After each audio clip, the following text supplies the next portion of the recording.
Hey, what's up, guys? Welcome back to another episode of Bouncing Back. Hi, Storm. What's up? The first episode we had Steph on the show. Yes, we did, and Steph is back here. Now with she's us back. Today. Hi there. So the last time we were together, we spoke about Northampton County Recovery Court, right? Yes. And kind of the functions of it, how everything happens, a little bit behind the scenes, a little bit from your side, a little bit from our side. Right. I wanted to expand more on how the program changed and the things that you did to get those changes in place, because I know that was a little bit of a struggle. So what was that like, going from the beginning to the end, or the beginning like to where it is now, and what did you do to make the changes? So I will give you a little background that I didn't give to you in the first episode. Judge Jolly, before being a judge, he was with the state legislature for 14 years. And in that time is where he became first aware of problem-solving courts. So when he came to the bench, this was something that he really wanted to do. He came to the bench in January of 2010. We did not open until April of 2015. So that tells you that change is slow-moving in county government, Northampton, I mean, you name it. It's not just Northampton County, but change is slow to systems.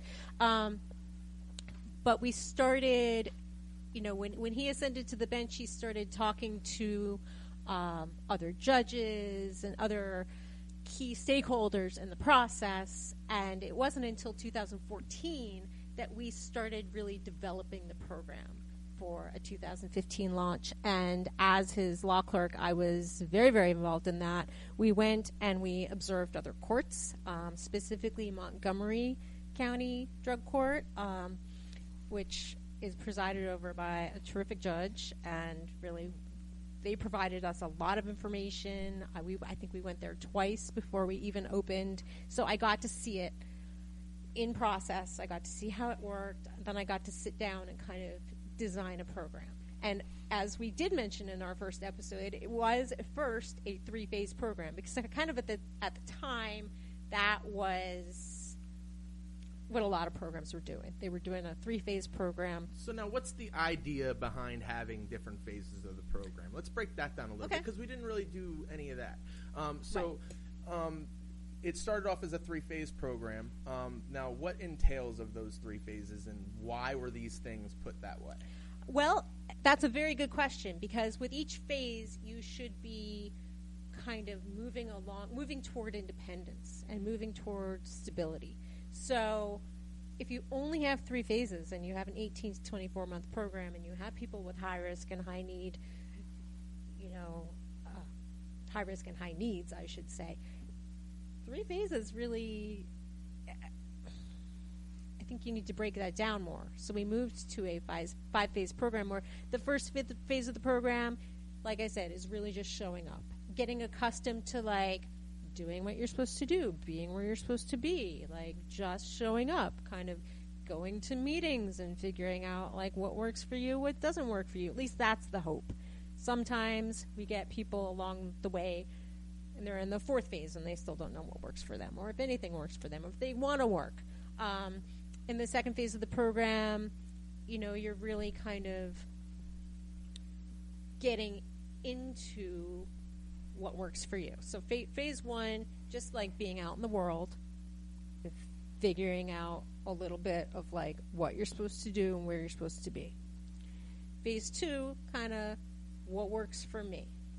What do I think is going to work for me?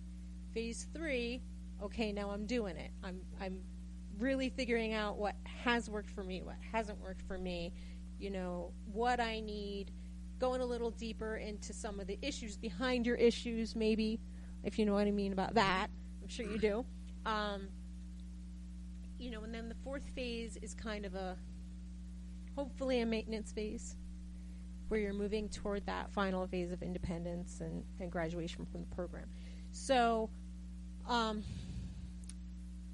think that works better than a 3-phase program, because it's you need kind of a sense of accomplishment along the way. That's what I was going to ask, because if it's still the 18 to 24-month program and it's broken down into 3 phases, I personally would start to feel like in a rut. Yeah.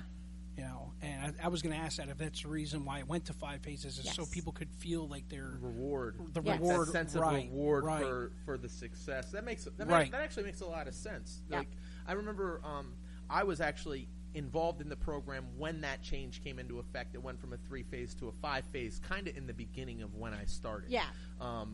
And I remember seeing those changes. And you came into a group and did a sit-down with us, I remember one time. I did. And explained, like, the reasons for all the changes. But when we're in those groups, half the time we don't listen. I noticed. It's all right. The way it has changed, now looking back at it, it makes more sense looking at it. There are some things that, like, I didn't necessarily agree with, like, when I seen it. Like, I know... when I started the program, I felt like the biggest thing for me was that I was forced on all aspects to be like completely compliant and have something occupying my time every day. Like there was 90 meetings in 90 days. Yes. And there was intensive outpatient for three days a week on top of your 90 meetings in 90 days.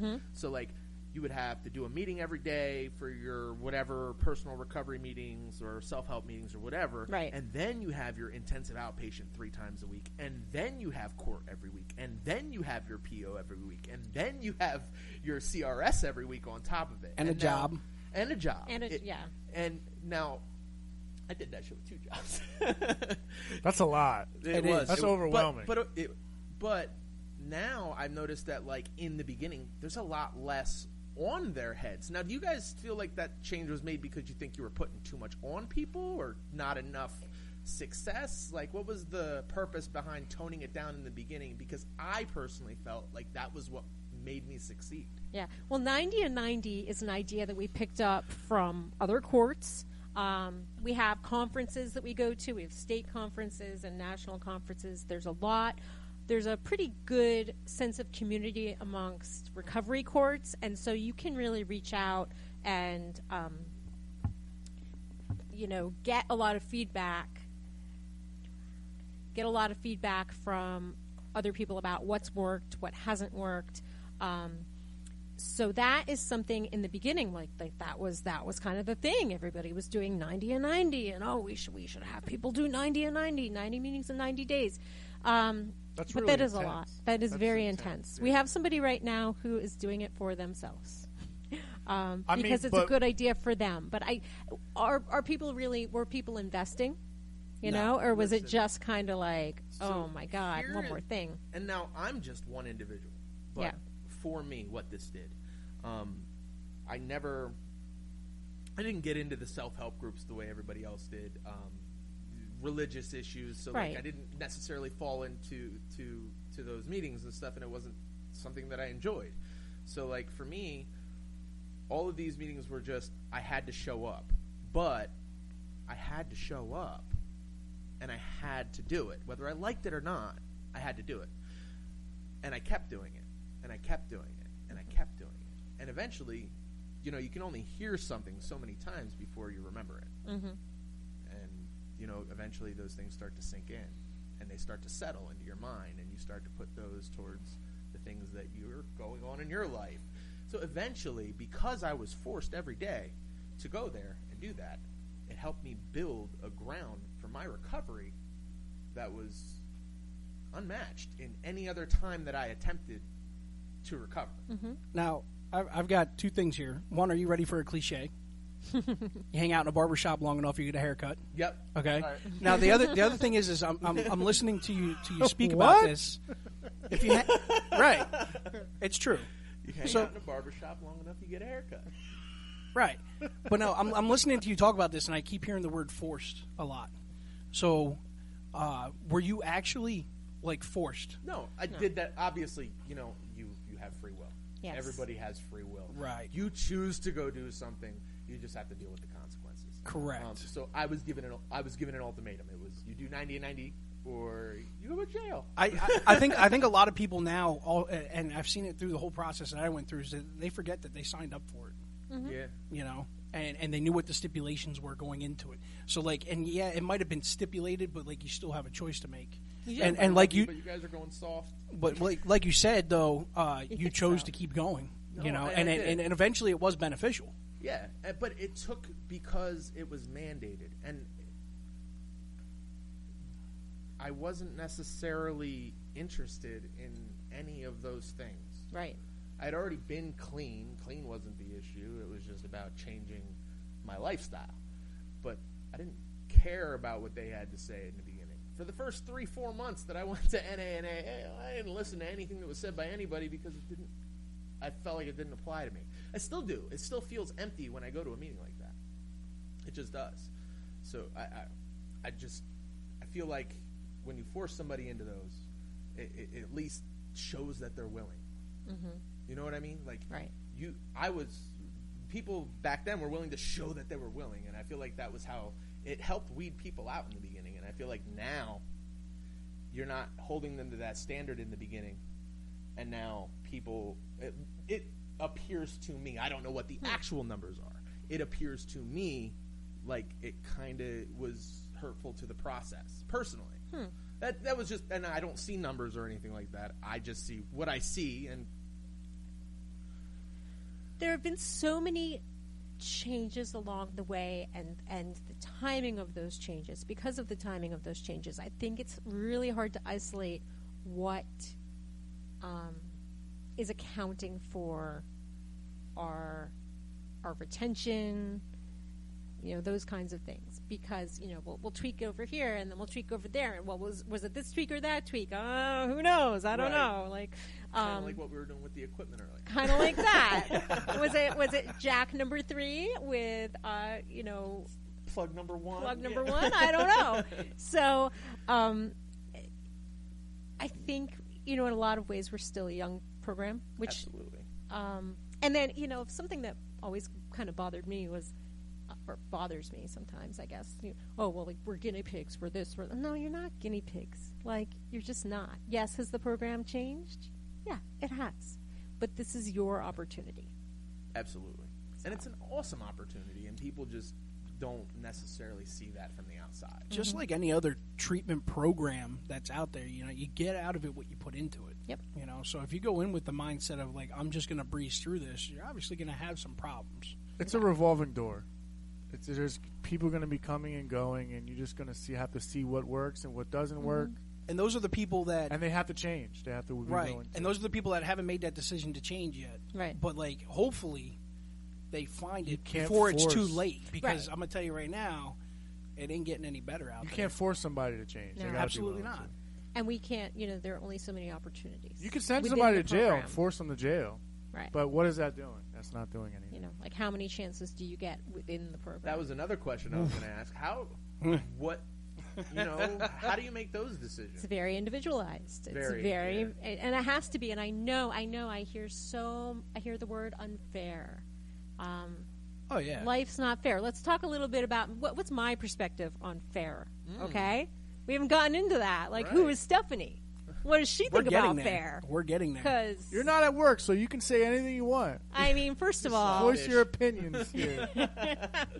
Like, talk about life is not fair. I think I have that one down. Right? I'm what, like, we'll just say under 5 feet tall. I walk with a crutch. Like, I have a birth defect. Right? So, like, no, life is not fair. Like, don't play that card with me. Don't talk to me about that, because I don't want to hear it. Do you mind telling us exactly what the birth defect is? Spina bifida. Spina bifida. Yes. I thought that's what it was, but I didn't want to sound ignorant about it when I asked. I didn't want to bring it up and sound ignorant either. Yeah, you can bring it up. That's fine.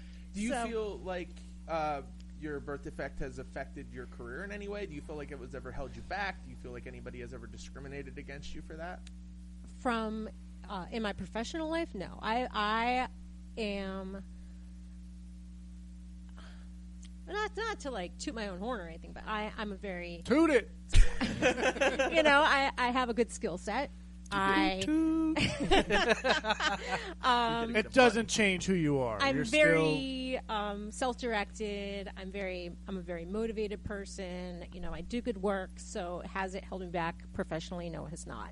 I've been very fortunate to work with people who just they want what I have to offer in terms of my professional skills. So that's that. It's So never you're been the- an issue. In my That's good. everyday life, oh my god, yeah, going to the grocery store is like, oh my god, how So many? my question is,